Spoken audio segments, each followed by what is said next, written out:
Hello, everybody. Welcome back. It's time for more Raging Loop. This time I'm full screen because, I'm talking to you, and there's nothing to watch yet. But, let's just dive back into the game. I mean, you're not here to stare at my face. Whoop. Alright. So, I had no idea how naive my predictions would prove to be. Right?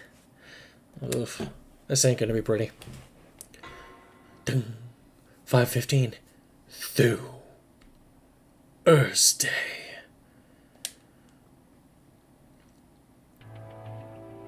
I woke up at 5 in the morning. The window was still boarded up, so I couldn't see anything outside. All I could do was sit around and wait. Eventually, I could hear the objects keeping me in get removed, and I was greeted by Yasunaga Oribe and Shiemi Sarazawa. Good, Shiemi's alive. Those two actually survived. I met up with Haru Makishima, too. Her face was pale, and she had bags under her eyes. No one here looked healthy anymore, but she was beyond even that point. I think big old brawny boy's he didn't make it. That's my guess. Because I think they already killed the spider, like I said last episode. So that's my theory, and I'm sticking to it. She'd gone completely meek, too. The defiance from yesterday was gone, and she was just letting Yasunaga-kun guide her. She'd lost another friend, after all. We arrived at the dining hall, but found no one there. The door was unlocked. That was a bad sign. It was Kanzo Makishima's place all over again. Mom should be sleeping upstairs. With that knowledge, I opened the door. What if she was attacked? Even if she wasn't, considering her state yesterday, it wasn't unlikely she did something unthinkable, such as suicide. However, I soon found out my worries were for nothing. Kaori-san was standing all alone in the dark dining hall, wearing an apron. The fact that she wasn't doing anything but standing was just eerie. Oh my, good morning. She turned around and greeted us. Her voice was the only thing calm about her. Her eyes were bloodshot, and signs of malnourishment were all across her face. Her faint, forced smile made her seem on the verge of collapse. She completely failed at acting normal. Her heart was probably swirling with panic and sorrow as great as yesterday. Everyone here could see it. Mom, everyone's hungry. I'll make food, so you just rest. Huh? But I can do it myself. Oh, I'll help. I actually cook for myself, so I know what to do. After they volunteered to support Kaori-san, sorry, I thought about what purpose I could serve here. Let's go. And called to Haru-chan before going outside.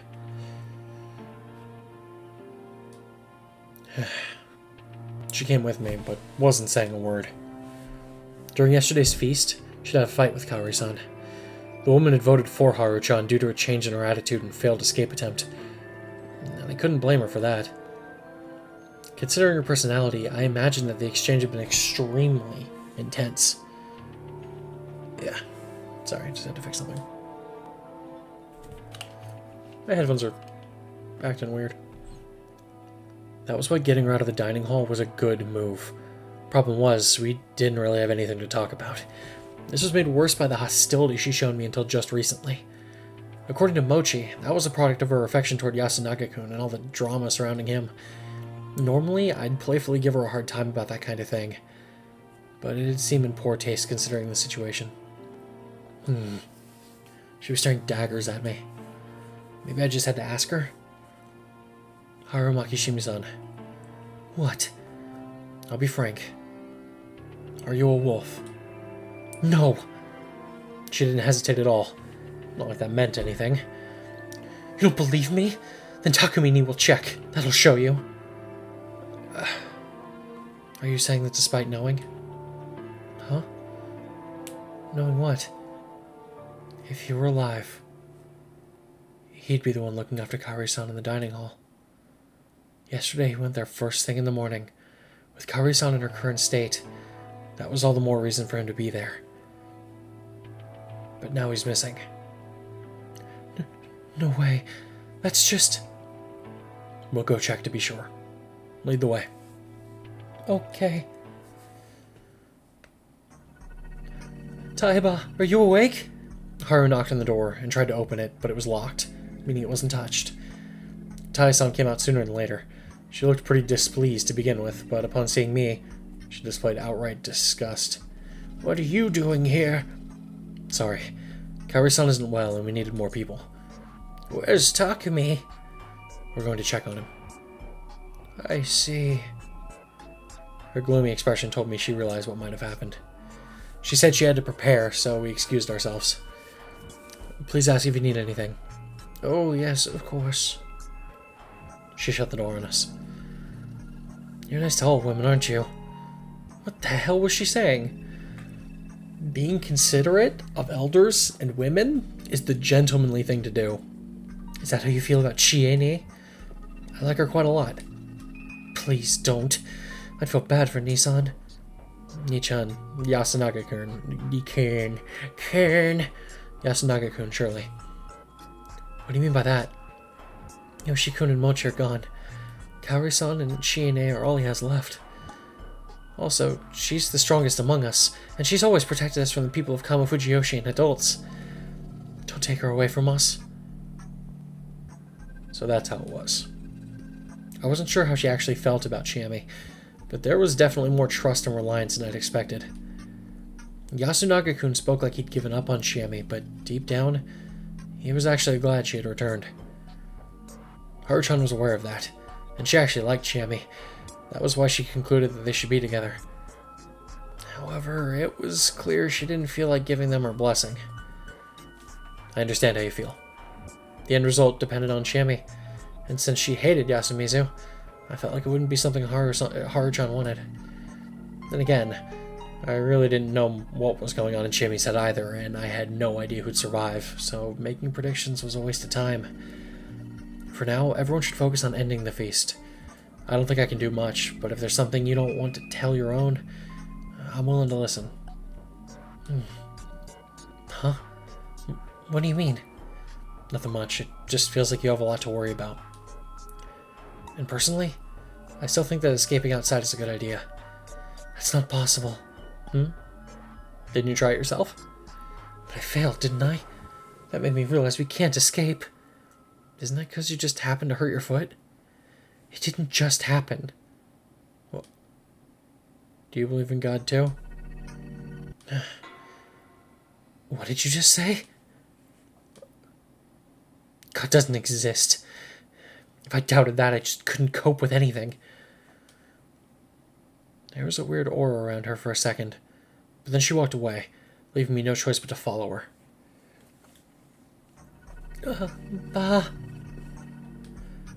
We arrived at the houses. The mysterious girl was on the verge of crying. Good morning. What's wrong? Speak normally. You know how to, right? Come on, be more mature. Repeat after me. Good morning. This was hopeless. Haru-chan glared at her while I stayed patient. Where's Rikako-san? One-chan? Yeah, where is she? She hasn't come out. Our house is right here. It really was. I'd been here yesterday. I knocked and called out to her. There was no response. Haru-chan and I looked at each other, and I tried opening the door. Huh? It was locked. Rikako-san! Still no response. I hesitantly put my ear against the door. I heard some sort of rustling sound. She's probably getting dressed. Then he really did. We don't know for sure. It could still be Kyonosuke-shi. What about me? What about me? Trying to remember everybody's voice. Doing this after work, so. Well, I did expect him to live. Is Rikako-san well? She's all you care about, isn't she? And yes, she does seem alright. She's not out yet, though. I wonder what's up. I had a bad feeling about something. Good to see it was nothing. Does this mean that the one to die was Lady Yamawaki? Taiba was alive. What? Why was he so positive? Haru-chan, take Meiko to the dining hall. Kyonosuke-san, help me out. He tried to say something, but decided against it. He must have realized what had happened to the one who'd usually be given these annoying jobs. As expected, the door to his house was unlocked, and the reek of fresh blood was so strong you could smell it outside. I thought that was enough to help me prepare. But once I saw the source, I couldn't keep down what few contents my stomach had left. The two from the first day, Kanzu Makishima and Yoshitsugu Oribe, they'd lost all semblance of form to the point that their corpses felt unrealistic. On the other hand, Chikamochi, Kamoshida, and the old wolf guy's corpses were far too clean. Their faces were still intact after all. However, Takumi Muro-san's corpse was an even balance between ruined and intact. It was spread out on the floor, surrounded by splashes and splotches of blood, as well as some bloody footprints. Scattered brain, gray matter, bone fragments, eyes. About 60% of his face was gone. This time the method was clear. There was a rifle lying right next to his corpse. The weapon was actually on the scene for once, and it was a gun. What did that mean? Seriously, what does that mean? I am very lost right now, and I can't wait to find out more. I wanted to think about that, but I was too shaken by the clear agony Takumi-san's death had brought him. You could see his suffering on the still present half of his face. His hands were on his head, too, as if to cover his face or reach for the clearly fatal wound. He died while holding onto his shattered brain. Though fatal, the first attack hadn't killed him instantly. He could still move after it, which was a testament to his strength and willpower. His life had ended as he suffered overwhelming despair. It was written all too clearly on his death visage. My emotions bubbled and overwhelmed my thoughts, and I vomited once again. Are you okay? Kiyonosuke, she asked, clearly avoiding looking at it himself. Bring me someone who can use guns, please. I never expected you to come along. Her expression was too stern and serious for me to even say that. Takumi Ni-chan. Shit. She cursed and looked at the gun. This is Kanzu Ji-chan's rifle. She grasped its long body and picked it up. All the 5 bullets were fired. See any empty cartridges? I'll look around. I found them real quick. They were covered in blood and flesh, but yeah, I found the metallic cylinders. 5 of them. They were 2 meters away from the corpse, very close to one another. Either the culprit fired from here, or gathered them afterwards. Look at the handle. Jamie extended the rifle to me. I did as told. Compared to the rest of the gun, which had blood on every part, the handle was clean, like it had been wiped. They removed the fingerprints? Probably. Jamie then held it like she was about to shoot, and aimed at Takumi-san's body. It was fired from here. How can you tell? The way the blood scattered. See how it's concentrated around there? It's proof the culprit fired from a low angle. Also, normal rifles can't make such a huge mess unless they're fired from really close.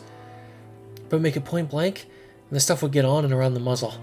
The rifle would be even dirtier. And that was why it was natural to think it had been fired from where she was standing, near the cartridges.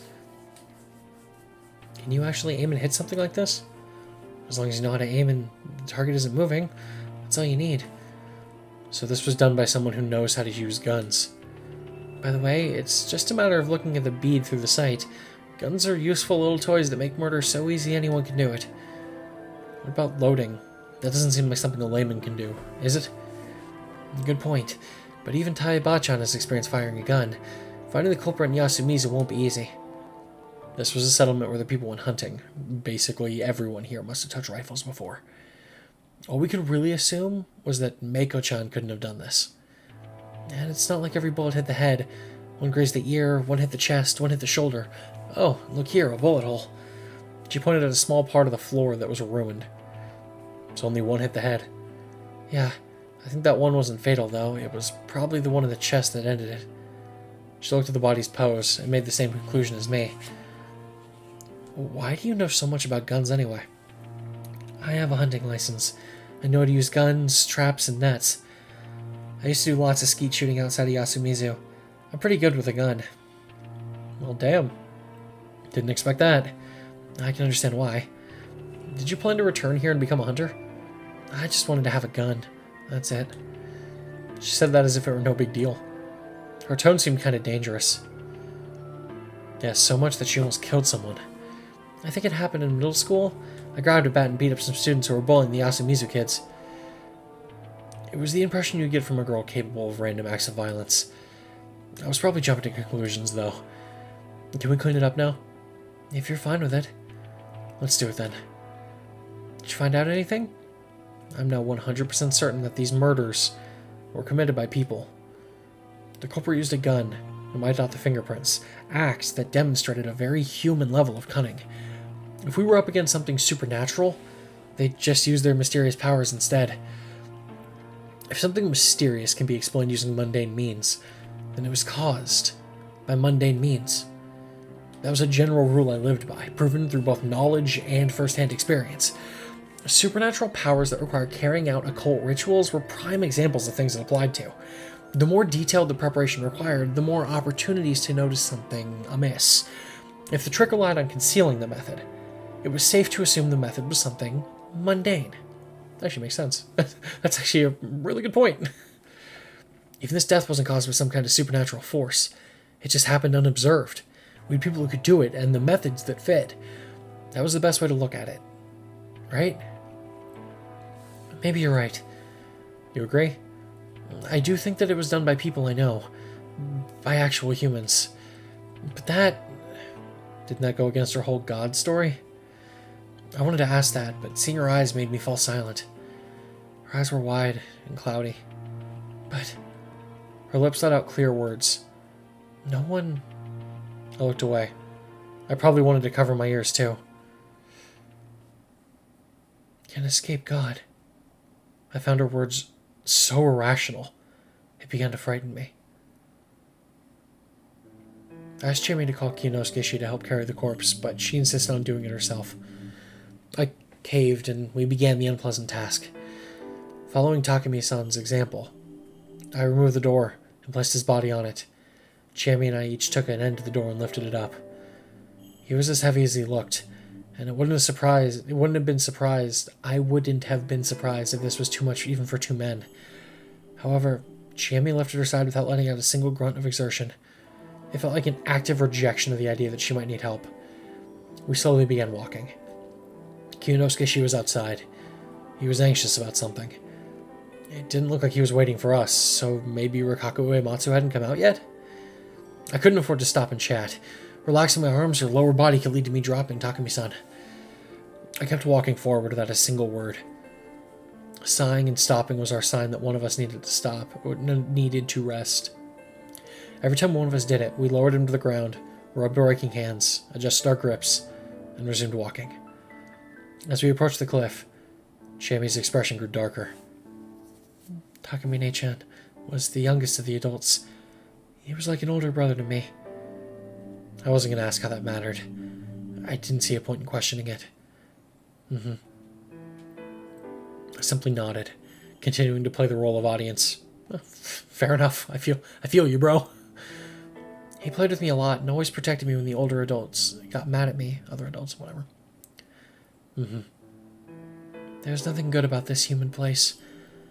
But he loved Yasumizu and the people living here. Yeah, I could tell. He was honest to a fault. Yeah. I don't want to just throw him away. Of course you don't. I don't like this either. Should we stop? The only ones who'd really care about this are Takumi-san and himself and Taya-san, right? No. We gotta do this. Because of the corruption? Yeah.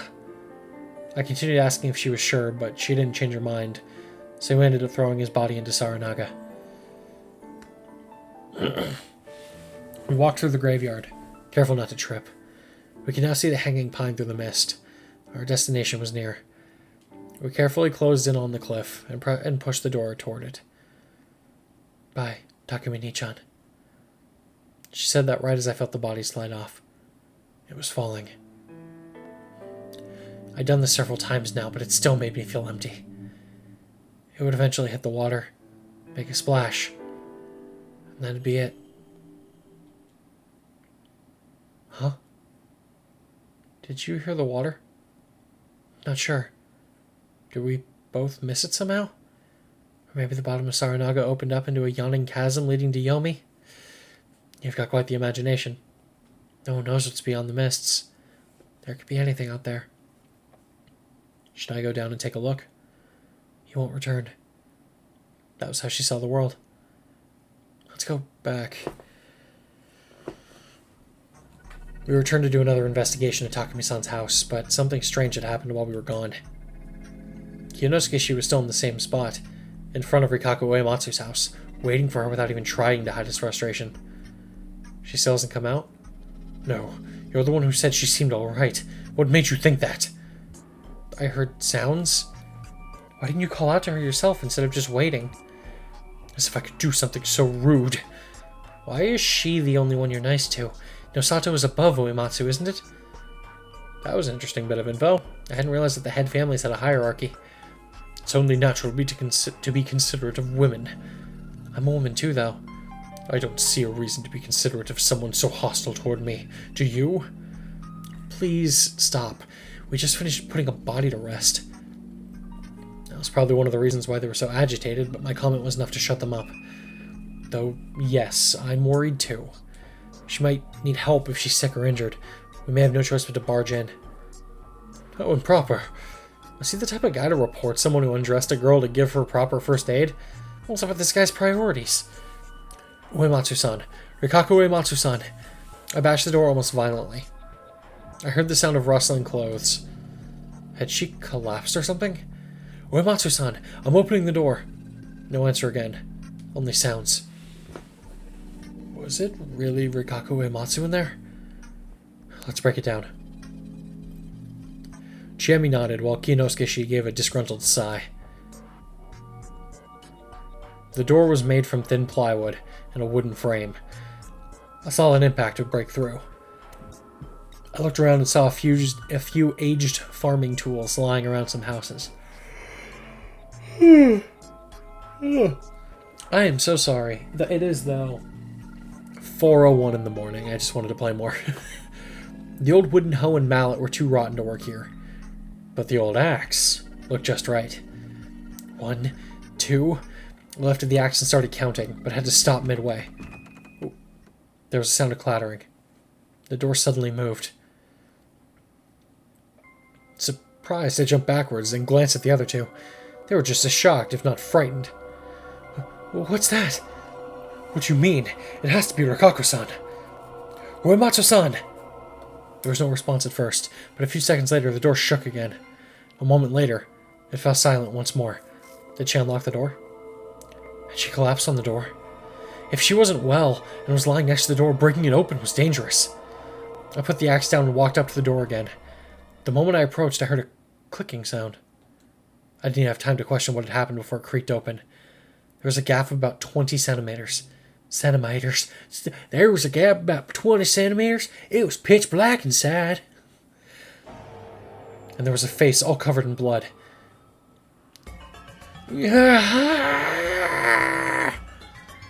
It sunk back in the darkness the very next moment, but it was soon replaced by an inhuman scream and an arm that snaked out and grabbed for my neck.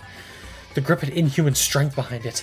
I ignored Chiemi's and Kinosuke's screams and tried to pry myself free. My throat was on the verge of crushing. The groans continued ceaselessly. The nails dug into my neck and I was being dragged inside. Help! How the hell was she so strong? This arm clearly belonged to Rikaku Uematsu, so why? Help me! My words got them out of their stupor, and they ran up to me. As panic and lack of oxygen dimmed my vision, they grabbed, bashed, and tugged at the arm that was holding on to me. Damn it! Hey, let go! Just one finger. I don't know how long it took, but when I was eventually freed, Chiemi swiftly slammed the door shut. Bring something I can use to bar the door. Like what? Just shove the axe in it. Sitting on the ground in shock, I simply stared at their exchange. I could still barely breathe, my vision was hazy, and I couldn't think clearly. Something inside was trying to get the door open and possibly escape. What it was, though, I had no idea. What had happened to Rikaku Uematsu? How about this? Nosato-san, hold it shut. I'll bring the others, and we'll barricade it. Haruaki-san, are you alright? Can you stand? Yeah. Actions were more important than words here. Stealing my resolve, I rose to my feet. We gathered everyone who could still move, and sealed off Rikaku Uematsu's door and windows with planks, nails, large farming tools, and whatever else we could find. The small house is basically a pile of flimsy barricades now. Everyone was tired from all the work and sat down to rest. What's the point of doing this, though? Someone asked. We could still hear groans and crashing sounds from the inside. Gotta wake up. No one answered the question, but we all understood that letting that thing out would be a mistake. But what exactly was it anyway? I was literally just about to say that. Damn you, old woman! You fucker! A Yomibito. That seemed like an answer. Of some sort, anyway. What do you mean? Corrupted folk that come from Yomi. You know, don't you? It has to be a Yomibito, that. That's what I mean. Yomibito are the wolves, right? They come back to life because of their grudge over being killed during the feast. It's not always like that, Haru-chan. Yasumizu has always been menaced by Yomibito. But maybe this is the corruption. Uematsu-sama might have broken an important law. That can't be. Protecting the laws is the role of the purifying spider family. But that might be it. She touched too much of the corruption. But that's... She might have come to Yasumizu to keep at least a bit of the Yomi's corruption away. How many Yomibito will we have now? Takumi was a good boy. Maybe it's a good thing he died before seeing hell. Thus I offer homage. Homage to Shinai the Almighty, so peace may come to pass. Thus I offer homage to Shinai the Almighty, so peace may come to pass. A silent prayer. Her eyes were teary, and her shoulders were shaking. Wait, but Rikaku-san is... Yomibito must be hanged. That didn't sit right with me. The rule was that breaking the laws meant getting the corruption, and getting the corruption meant being slaughtered, right? It was the first time I'd heard that it was possible to do something about the corruption, and that she'd die because of that. Logic had little ground here, so the people were gradually losing their minds. They were being pushed closer to death. It was like this was a supernatural phenomenon. That's creepy. She just looks real creepy here. Is anyone hungry? I've already calmed down, so we can do the rest after you have calmed down as well. It was a very attractive suggestion. As we all turned away and returned to the dining hall, I felt like Rikaku Uematsu let out a groan even more inhumanly loud than any of those before. Didn't expect her to be gone so fast. Then again, though, there are other paths to walk down in this game. It's been a while since I actually had a choice to make that mattered. Interesting. Oh, it's a cutting sound. Once we arrived, the place was dominated by a heavy silence. There were sounds coming from the kitchen. A kitchen knife rhythmically hit the cutting board as Kaori-san prepared the food. Tai-san was seated away from everyone, desperately yet fluently chanting a sutra. Combined with the kitchen sounds, it had a mind-numbing effect. Everyone else was simply falling into a torpor, staring silently into space. Even I, the sanest person in the room, wanted to simply let my mind shut down and stop thinking. That wouldn't stop me from trying, though. Rather than trying to evaluate the details, I decided to return to square one and summarize the current situation. Takumi-san was dead. That left me, Chiemi, the two Oribes, Kiyonosuke-shi, Tai Yamawaki-shi, Meiko, Rikaku Uematsu, and Haru Makishima. A total of 9. And Rikaku Uematsu, I didn't want to say she'd become a Yomibito or something, but it was clear that she was in the condition that left her functionally useless. Normally, the right thing to do here would be to take her to a hospital. But instead, they were going to discuss killing her. I'd probably have to remind them of the sound course of action. Whatever the case, if you ignored Rikaku Uematsu and I, only 7 people were participating in the feast. With Takumi-san... What is up with that popping noise? With Takumi-san's death, we would never know what the snake found out about Haru Makishima. Therefore, the only confirmed people were Kiyonosuke-shi, a human, and Mako, a monkey. And personally, I thought I could trust Chiemi, so that made 3. That left 4 others. This was bad. I wonder if Chiemi understood that. I had to talk to her in private. Yeah, basically, if they don't vote for a wolf correctly today, they lose. Because, yeah, so you have 7 people playing, 2 wolves. If you hang someone that isn't a wolf today, then they're down to 5, right? Like, okay, well, I mean, they're down to 6. So the wolves will kill someone in the night, they're down to 5. Which means, at that point, you have 3 normal people, 2 wolves left. I guess it's not impossible then, because then, yeah, it's only impossible once... Also, if people stop fucking dying and becoming useless. But it's only possible to win then if they definitely vote for the wolves the next 2 nights, because... Yeah. Because if the first wolf gets picked, the other wolf will still be there to kill somebody. But then it'll just be 2 and 1. And if they guess then correctly, then they're good. 2 people walk out of this fucking thing alive. Again, not counting me, not counting the crazy zombie narrator chick. I think. There's a reason why if you play Mafia or Werewolf or whatever, if at any point the werewolves are equal to or outnumber the people, then it's like over. But where's One-chan? We'd kept Mako away from all that had happened this morning, so she was still in the dark about Rikako-san. She's not feeling too good. Leave her in peace. Okay. Hey, can I go outside? Isn't it dangerous? I'll look after her. She'll be safe if she stays close. The 2 left. Yasunaga. What? There's something I want you to fetch. I'm going to use the bathroom. More and more people left. They probably didn't feel comfortable standing up until now. Tai-san just continued chanting, though. It was like she lived in another world. Besides her, all that was left was... Haru and me. Haru-chan. The way she constantly shifted in her seat made it clear she felt uncomfortable. Sorry about Takumi-san. I tried talking to her. Yeah. Chiene always relied on him. What about Rikako Uematsu-san? I didn't like her. She creeped me out. Chimi-chan seemed fine with her, though. That's because she's strong. When did Uematsu-san arrive here? 2 or 3 years ago? Not recently, at least. That seemed like plenty of time to get to know a person, if you ask me. Especially when there's only like 13 people living here? Or maybe not. Yasumizu's people had been suffering in the hands of the village heads for generations. Of course they couldn't just accept her. I hear she's one of the village heads, but what kind of family are the Uematsu anyway? What do you even want to? What do you even want to know? How many times do I have to tell you that you're an outsider and should stay out of all this? Oh, sorry. That was insensitive of me. Let's talk about something else then, alright? Fine.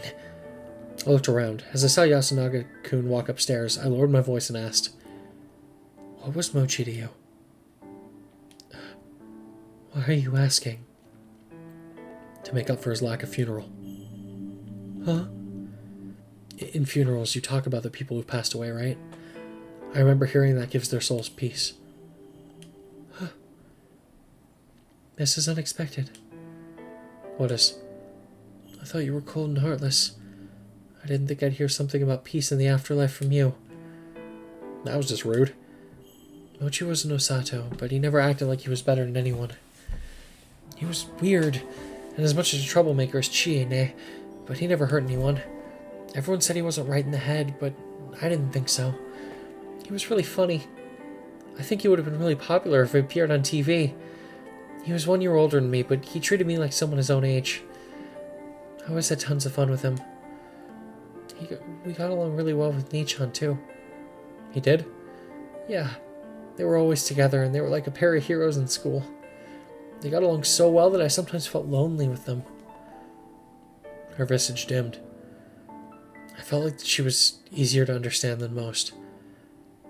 If Mochi had really liked her, it must have been a tough love. She hadn't even looked at him in that regard. And being with Yasunaga-kun even made him a target of her jealousy. But he's gone now. Yasunaga-kun must feel terrible. Yeah. Why not help him out? Yasunaga-kun was going up the stairs again. I gestured at him with my chin. Huh? He's doing something for his mom. And Shiami-chan's outside. I don't think you can replace Mochi. And Shiami-chan's probably the best person for the job. But even if they are the ones who will make the final decision, there is no reason to hold yourself back in the meantime, right? You want to help him, don't you? Yeah. You too? Well, Shiami gave me way more than just a meal and a place to stay.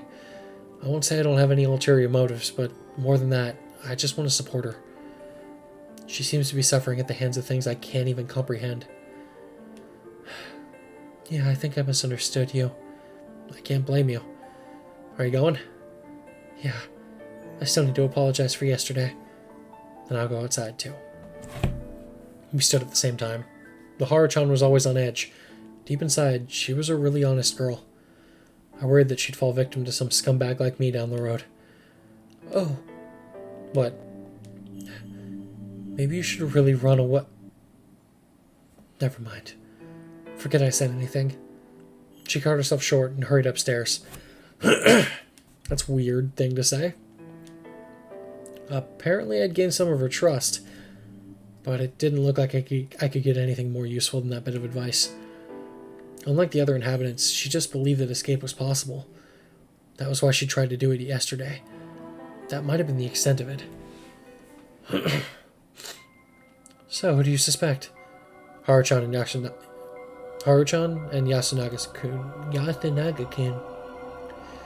Yasunaga-kun. I walked up to Chiemi, who was looking after Meiko, and we started a conversation. I can understand Haru-chan, but Yasu-kun? We have 4 suspects. Tai-san, Kaori-san, and them. He was the only one out of those who was outside when Mochi died yesterday. And considering how cunning the wolves are, I can't imagine it being anyone but him. He's that devious? Yeah. Really? Why did Takumi-san die today? What do you mean? He was obviously killed by the wolves. That's not what I'm asking. Huh? What do you mean? Oh, I think I get it. Because the spider didn't protect him. Right. The spider is probably already dead. Huh? Wait. When you think about it, on the first day, Takumi-san was protected by the spider. And yesterday, no one actually said the spider should protect someone else, right? Yeah. That means that the spider once again protected Takumi-san. He's way too valuable. At least that's what should have happened if the spider was still alive. Well, that's true. Since the feast started, the ones who died before Takumi-san were Kanzo-san, Yoshitsugu-kun, Mochi, and the old man who cried wolf. One of those 4 was the spider. The wolves realized this, killed him, and then went for Takumi-san. That's the only logical explanation. Huh? Aren't you overthinking it? What if they just assumed the spider was gone because 4 people died? That's the optimistic take. But if we're actually dealing with someone clever, underestimating them would be a fatal mistake. But how'd they find out who the spider is? You're too loud. Huh? It's nothing, Meiko-chan. She resumed scribbling on the ground. She was completely absorbed in it for some reason. I think it's likely that the wolves guessed who was the spider. But how? You told me that on the first day, Kanzo-san let Yasunaga-kun talk for most of the feast, and only made the final decision, right? He looked like a more proactive type to me. I doubt he'd agree to not hang anyone on the first day. Well, that's true, but what about it? If he'd spoken up and taken the initiative, he could have easily controlled the situation. And most of his decisions would have been good calls. That was why he was such a good target for the wolves. That's what we thought, right? That's true, but we also thought the same about Yasu-kun. On the other hand, if you're a wolf, you have no chance of becoming a target for the wolves. It's more dangerous for them to not say anything important and look suspicious. Giving away harmless info, for one, is way better. That's the clever thing to do, don't you think? But how's that related to Kanzo-ji-chan keeping his silence? Well, this is all just speculation. but I think he kept quiet to avoid calling attention to himself so the wolves wouldn't target him. Why would he do that? Because he felt that his survival was intrinsically linked to that of the others. Because he had a guardian? Yeah, and it was probably the spider. Why are you so confident? The spider is the most vulnerable participant in the feast. After all, the one person they can't protect is themselves. But as long as his identity was hidden, he had the possibility of making the wolves waste a night. That was probably why he tried not to stand out. But it worked against him, and attracted the wolves' attention. He, of all people, is quiet? He must have an amazing guardian, and all that. That led to the wolves taking him out on the first day, and then taking out Takumi-san, now defenseless, on the second. I know that's just speculation, but I kinda feel like you're right. If even that was planned by the enemies, it's best to assume that the anomalies too have been shortcuts for the wolves. What do you mean? Too many people died outside the rules. Yoshitsugu-kun, Mochi, the old wolf guy, and Rikaku Uematsu. She's effectively dead now. To the wolves, unplanned deaths are a good thing. The less feasts they have to survive, the lower the chance they'll be hanged. Then what if they planned for those people to die? I see your point, but how could they pull it off? They could tell Yoshitsugu-kun to walk around outside at night, basically, sending him to the corruption. I don't know the motive behind Mochi and the wolf guy's death, but it'd all make sense if they were killed by Rikaku Uematsu. What? Tai-san talked about the Uematsu's role, and thought she fell to the corruption because of it, but there's a more reasonable explanation. If she killed the two, she'd have broken the feast rule of one person per day, and became a target for the corruption. I put aside the idea that there were apparently two types of corruption, slaughter and madness. But how? Did you see the clothes she wears? She wouldn't have the time to change. And there's no way she could have won against two men, right? Then how about this? Mochi or the wolf guy killed the other, and the one who survived was killed by her. She became the target of the corruption for drawing the blood of a second person in one day. I don't know about the clothes, but it could be solved by a large apron or something. We can't say it's impossible until we verify it. But even a single guy sounds like too much for her. One of them was senile, though. Or maybe they were weakened from trying to kill each other? Kill? What? How could you think something like that? Again, it's all just speculation. I don't even know the motive. But it does make sense. But how is that related to the wolves' conspiracy? I don't know the motive here either, but if they knew her weakness or something, they could have goaded her into killing them. Or maybe she was a wolf herself. Jimmy was at a loss for words. I had no choice but to continue myself. She could have hastened the whole process to give the other wolf an advantage. I really doubt that. Getting themselves killed would be really bad for the wolves. True. Considering the number of wolves and humans, losing one wolf to take out two humans isn't a good deal. But there was no guarantee that everyone would realize that. Not everyone acts logically. There's lots of illogical stuff going on, and predicting their efforts, their effects, is impossible. No, I don't want to hear that. But you can't give up, can you? I don't want to think anymore. Sorry, I said too much. Don't worry. I'm the one who should be sorry. But yeah, this is a bit hard for me. I really don't think you people need to keep playing along with this. I'll help you escape if you want. We can't. I just know that if you're born here, you're fated to die here. That's just a baseless delusion. Someone who can't see God would never understand. Yeah, I won't. How troubling. It really was troubling. If this was some tabletop fun for the whole family game, I'd have already punched the GM and left. Fair enough, bro. But lives were actually on the line here. Not just my own, but also that of someone I kind of liked. We'd made it this far, yet she was uncooperative. Maybe I was going about this wrong.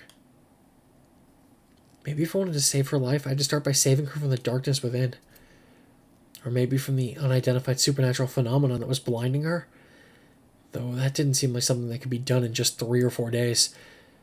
Still, I'd struggle until the very end. I couldn't participate in the feast myself, so I had no choice but to leave it to Chami. I didn't say anything more to her. I just chose to believe she'd overcome her inner conflict soon. I do find it interesting that, again, we're not invited into the feast. And I think I get it. I get why. The point is we only make choices for our main character, Haruaki. And so, as such, I guess they didn't want to make you have to make choices in the feast. It's more about the choices you make outside of the feast that shapes the other characters and their strategies and approach to it. So that's an interesting idea. I don't think it's the way most games would have gone. I don't know. And maybe they were just too afraid of you being able to cast a vote and having too many choices. I don't know. Meanwhile, Miko's drawing had grown so large it felt like she would get lost in the mist. Hey! I left Chami and went to Mako. Huh? She waved at me. Good thing she was kind of used to me now. What are you drawing? Those are the Guardians. Guardians? One drawing showed a warped circle with a line just as strange going through it, but I could see what it was. It looked much like the Higuchi family crest I saw in the dining hall. There were 4 of them, apparently. The others were hard to differentiate. Oh, that whirling drawing was the same as the one on the stone. Did I say drawing? Ugh. The symbol of the Yomatsu Okami. I see. Shinai-sama's guardians. Did One-chan teach them to you? Yeah. What about these? They're not guardians, are they? They're cattle. I certainly wasn't expecting to hear such a vivid word from a girl about 4 years old. Animals, huh? Yeah, this is a cow. Mm-hmm. This is a donkey. Oh. This is a pig. Ah. The ground wasn't the best canvas, and the little girl wasn't the best artist. All I could really tell was that they all had 4 legs. And this is? Me! It had 4 legs, though. Well, whatever. And this, it's bigger than the others. A wolf. A light chill went down my spine. Huh? Why a wolf? Because the wolf is coming. Huh? The wolf is coming? Yeah, no, I get it, game. I know it. I know what we're referencing here. That was like, because the wolf was coming, I had to run far, far away. Hold on, Mako-chan, you know the wolf? I haven't met him, but I know he's scary. Is this the same wolf as we have here? Huh? Where's the snake and monkey? I don't know. What does the wolf do? Eat the cattle. Eat? Yeah, they said the horse was eaten. Apparently this had nothing to do with Fujiyoshi's legend. I had no idea if this was from a picture book or her imagination, but there was barely any links between the stories. Or maybe I was rushing to conclusions? Oops. Yeah, we're good. Who told you this story? It really happened. Where then? Far away. Far away, huh? I've been walking for so long. Well, it didn't look like I could get any details from her. If far away referred to the land of myth, and it actually had truths regarding Fujiyoshi's legend that weren't told here. What the hell was I thinking? Land of myth? How stupid. I should just calm down and file it under more info that made no sense to me. I see. It must have been hard. I'm hungry. Same here. Let's go back. Okay. As we turned around, I saw Chiemi stand up in the mist again and hesitantly beckon us. Looks like the food's ready. Kinosuke was standing at the entrance to the dining hall, wearing a gloomy expression. He was never particularly vigorous, but now his visage was haggard, and he wasn't nearly as arrogant as before. I couldn't blame him. The only person he was friendly, flirtatious, to was Rikaku Uematsu, was in an awful state. He was friendly too. Okay, gotcha. Also, despite all he said, he actually relied on Takumi-san. They seemed to be close in terms of age, too. They looked nothing like they'd be close in terms of age. And from what I'd heard, he'd never really said anything wrong. The only problem was his insensitive choice of words. The feast was a communication game. Even if you were right about something, it didn't matter much if you couldn't convince anyone. Thank you very much. Still, he was one of the mere 2 confirmed humans. Treating him badly and making him upset wouldn't help at all. I had to be courteous. Let's go. Yeah. Sorry, wrong voice. Hungry, aren't we, Mako-chan? Chemi had calmed down a bit. I'd already told her my suspicions. I now had to hope she handled the feast well. All that was left now was to get some nutrients to support my hard-working brain, right? I'm sorry I couldn't prepare anything better. She ladled what appeared to be rice gruel from the large pot. It was a thick white soup with vegetables, rice, and something brown inside. Game meat. Is it fermented? Yes. The fresh meat was spoiled. Chami-chan. I whispered to her. What do we do? What do you want to do? We were talking about the thing where I had to avoid the local food. You know what? I'll stick to my diet until the end of this time. Okay, thanks. What did I mean by this time? Did I think I had another life or something? Interesting. It was fine. It wasn't like I was cool with dying just on the off chance I got a second shot. Dying was not an acceptable option. I wasn't about to compromise on that. There's no point in walking around, so I'll just wait here. Alright. You're not going to eat? I have a bunch of allergies. It's because you youngins don't eat proper. You won't become strong if you don't have a balanced diet. Hey, I was lying, but telling actual allergy sufferers that they should eat and they'll be cured was actual murder. Well, there was some efforts to cure allergies by carefully injecting the allergens via vaccine, but that was a subject for the doctor. Anyway, going back to the dorm by myself was dangerous, since they'd suspect me, so I just waited in the corner of the room, still hungry. Where are Yasunaga-kun and Haru-chan? Still upstairs? Don't mind them, your food will get cold. More! I'll go call them. They're just fucking making out. I went up to the stairs, and when I reached the second floor, I stopped for a moment. I heard some rustling. Oh, Jesus Christ, come on. Was it possible they gotten that intimate in just a few minutes? Okay, I was kidding, game, but also, someone's dead. Was I about to ruin the mood? Well, food was important too. I said, to get their attention and slowly went out, making sure I was loud enough for them to hear me coming. It's lunchtime. Oh, Yasunaga-kun? Hello.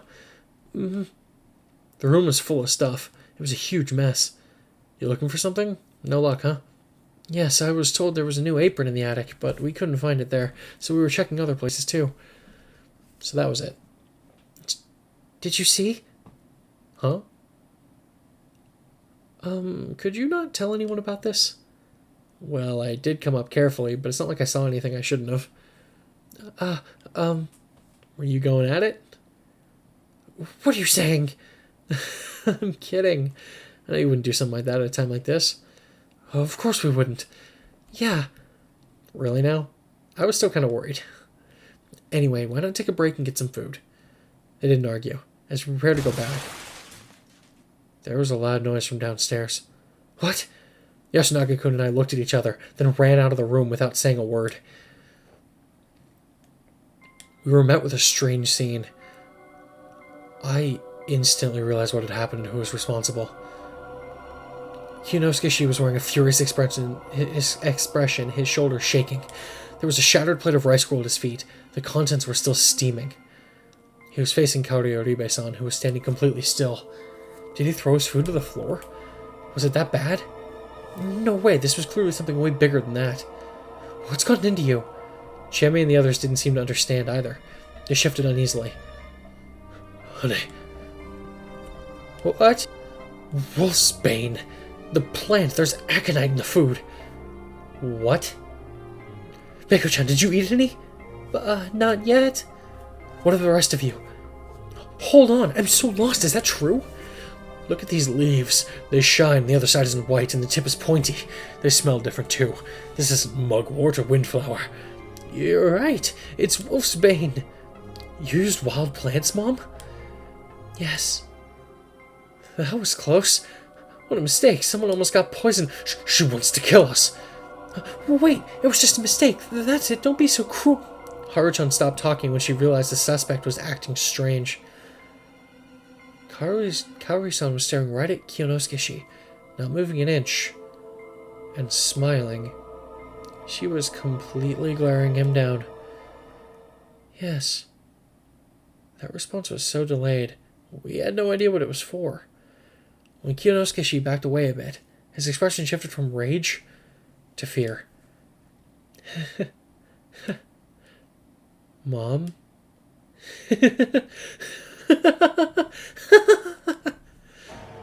Oh my god. Oh, okay. She's fucking lost it. You should all die! As she stood there, wailing madly, she brandished a knife. She was hardly moving quickly. Hey, good, I've autosaved. That doesn't fucking mean I'm about to die at all. But the sight of the blade had stunted our reflexes. I'd seen some bizarre corpses here. I'd bore witness to what pure malice could do. But still living blatant malevolence, killing intent, was intense enough to paralyze everyone present. I barely registered the scene unfolding before me. Staggering a bit, the woman passed the counter. The sharp knife was still green with something, likely shavings of aconite. She raised her voice and aimed her poisoned weapon at the nearest target, Kyonosuke-san. Well, I'm about to die if I tackle her, but let's just do that anyway. I don't know why I moved when I did. I was a man of words, not of impulse. In times of crisis, I was the type to turn tail and run after making sort of parting threat. I shouldn't have been on good enough terms with either Kyonosuke or Kaori-san to risk my life for them.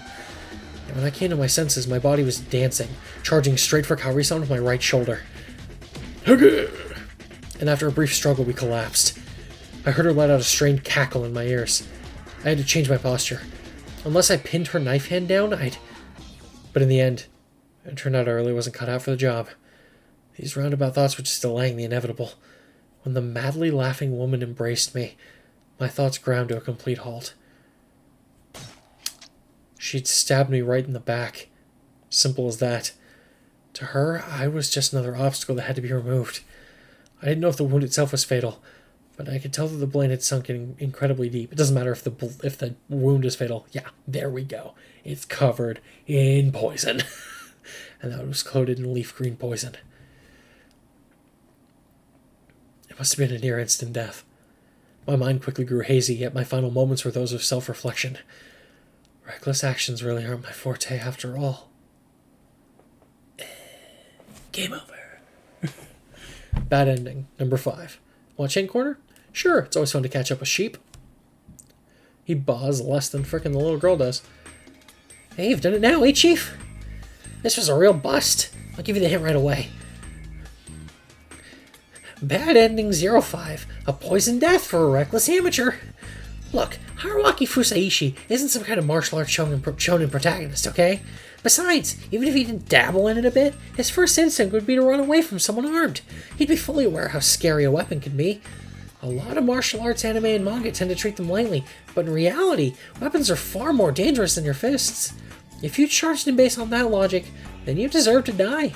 Hell, the killer this time even had instantly lethal poison on her side. So running away is your best bet in this case. However, that's not an option. At least find a weapon with a longer reach than the would-be killer. So yeah, don't bring a fist to a knife fight. Go back to 3 Yomi, Q, stop poisoning, and pick the other choice. Okay, so that's enough for this time. Die a bloodier death next time. Yeah, that's my 3rd death. Guess it was just a dream, right? Let's go to the chart.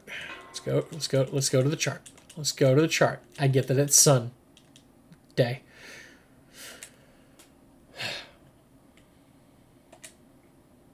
Honestly, though,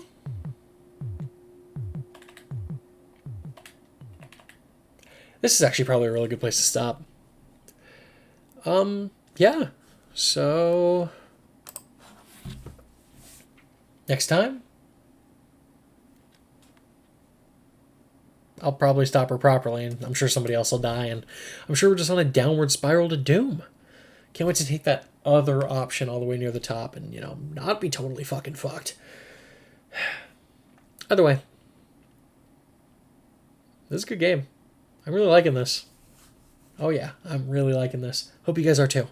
So if you liked this video, like it, subscribe it, give a shout out, follow me on Instagram. I'm not going to give you my Instagram. Follow us on Twitter. I'm not going to give you my Twitter. Why don't I actually have our Twitter link to this and stuff? Yeah, whatever. Regardless, thanks so much for watching, and I'll let you see me in the next video. whenever that's coming out. Again, I've recorded all of these and I haven't posted any of these yet. I still have editing to do on the first one. Whatever. See you guys later. Adios and goodbye. I can't, there's the